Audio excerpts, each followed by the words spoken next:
একটা প্রশ্ন করব।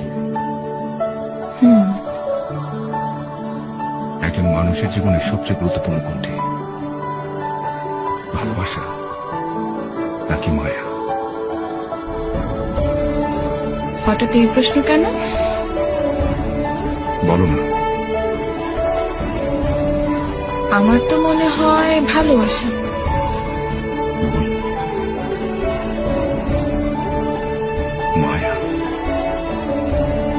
কিভাবে? কাউকে ভালোবাসলে মানুষ তার মায়া করে না, কিন্তু মায়া যদি কেউ পড়ে তাকে ভালোবাসতেই হয়।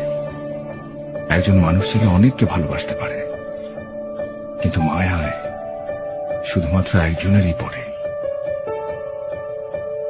কাউকে ভালোবাসলে তাকে ছেড়ে আসা যায়, কিন্তু কারো মায়ায় পড়লে নিজেকে ছেড়ে আসতে হয়।